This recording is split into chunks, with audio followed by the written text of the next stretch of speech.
Pour la plupart des gens, cela pourrait sembler n'être qu'un tatouage de démon, tout ce qu'il y a de plus ordinaire.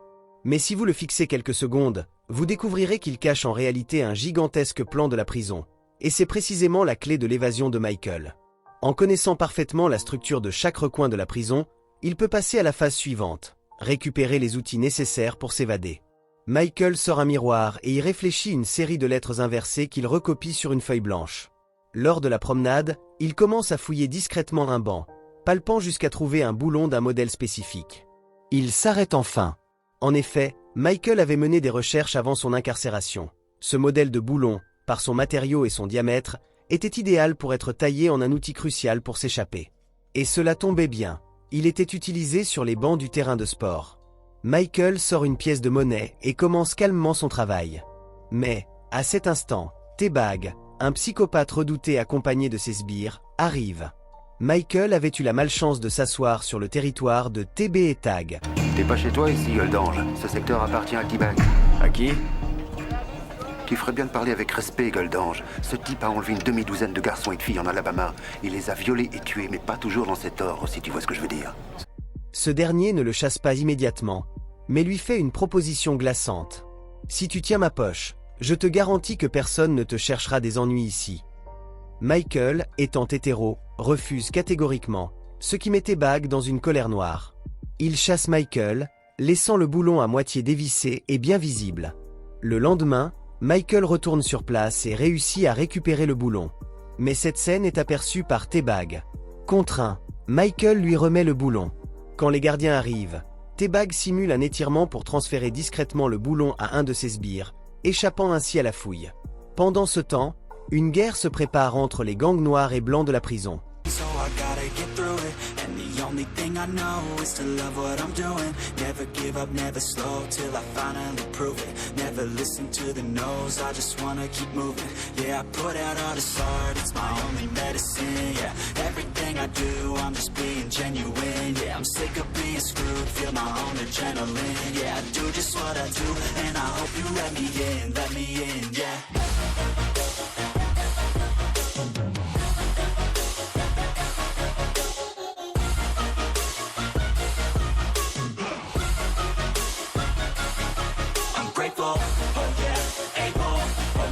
Stable, oh yeah, no label, oh yeah, you know me, I have only a path, I'm lonely, but damn, I'm going to win, yeah.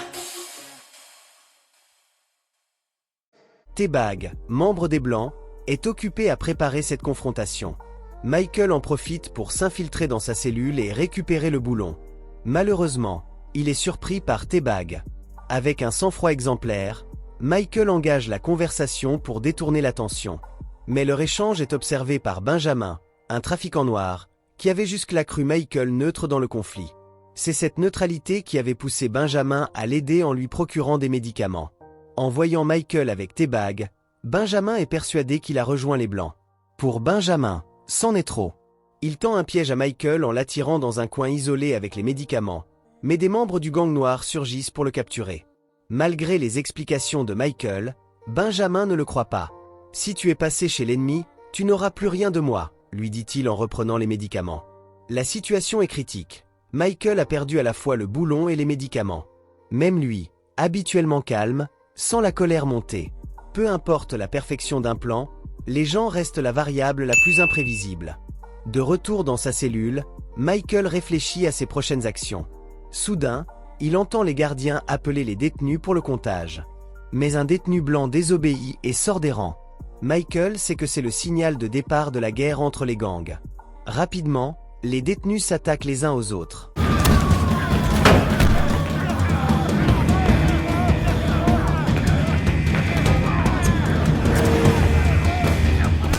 Dans la mêlée, Michael est jeté du haut d'une coursive. Alors qu'il tente de se relever, le sbire de T-Bag s'approche de lui, jaloux de son charisme et craignant de perdre sa place auprès de T-Bag. Il brandit le boulon et tente de frapper Michael. Mais Michael, plus fort, le maîtrise et reprend le boulon. Au moment où le sbire s'apprête à repartir à l'attaque, un membre du gang noir s'interpose. Il reçoit plusieurs coups de boulon avant de s'effondrer dans les bras de Michael. Cette scène est aperçue par T-Bag, profitant de la confusion créée par les grenades lacrymogènes des gardiens. Il retourne à sa cellule. Bien qu'il ait récupéré le boulon, il s'est fait un ennemi mortel en la personne de T-Bag. « Tu n'as nulle part où aller. Tu es piégé. Toute la cour est à moi », lui dit T-Bag, furieux. Michael sait que les choses ne feront que s'aggraver.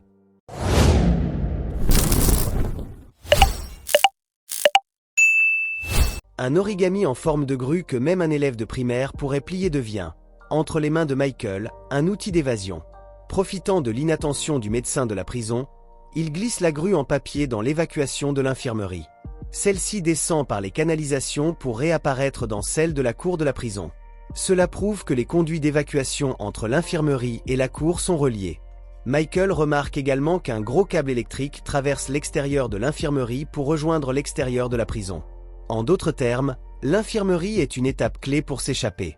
Conscient que la seule façon d'obtenir la clé de l'infirmerie est de se rapprocher de la médecin Sarah, Michael prétend être diabétique pour recevoir régulièrement des injections d'insuline et engage des conversations avec elle pour gagner sa confiance. Mais le problème, c'est qu'il n'est pas diabétique.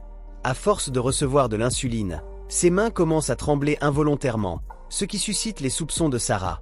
Michael demande alors à Benjamin, le trafiquant de médicaments de la prison, de lui fournir un comprimé pour neutraliser l'insuline. Au départ réticent, Benjamin finit par accepter, surtout après avoir découvert qu'il avait accusé Michael à tort dans le passé. Avec le comprimé en main, Michael passe finalement l'examen de Sarah.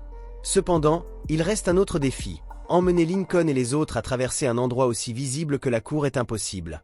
Michael doit donc creuser un tunnel reliant sa cellule à l'infirmerie. Il commence à polir un boulon récupéré sur un banc, le transformant en une clé hexagonale. En alignant ce boulon avec un tatouage sur son bras, il vérifie que les dimensions correspondent, puis l'insère dans le siphon d'un lavabo et dévisse délicatement une vis. Mais pour agrandir le trou jusqu'à une taille permettant de passer un corps, cela nécessite un travail titanesque.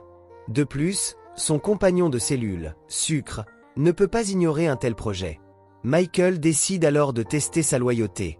Lors d'une corvée, il dissimule un faux téléphone devant Sucré, puis demande à Lincoln de le dénoncer.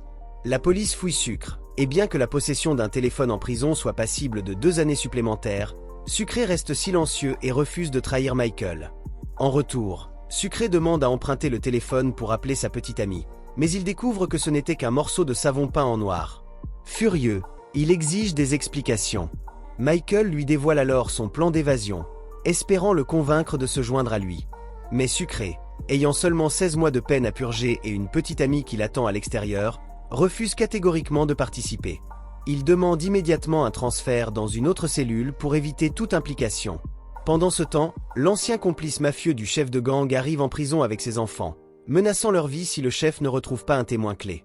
Cela pousse ce dernier à s'associer à Michael pour s'échapper et éliminer ses ennemis. Le chef promet à Michael protection et ressources, à condition d'être inclus dans le plan. Cependant, les choses se compliquent lorsque le capitaine Bellic attribue à Michael un nouveau compagnon de cellule, un ancien patient de l'aile psychiatrique, transféré faute de place. Ce prisonnier imprévisible complique le plan. Michael tente de creuser en secret pendant la nuit, mais il se retourne pour découvrir le regard fixe et menaçant de son compagnon qui murmure. « C'est quoi ton problème ?» J'ai une lésion neuroanatomique, ils ont dit, qui affecte l'activation de mon système réticulaire. Ce qui veut dire... Ça veut dire que je dors pas. Jamais. J'ai une lésion neuronale qui affecte mon système réticulaire activateur. Qu'est-ce que ça signifie? Ça veut dire que je ne dors jamais. Michael est désespéré. Cet homme est-il envoyé par le destin pour le torturer? Comment creuser un tunnel sous le regard constant d'un insomniaque? Son plan semble au bord de l'échec.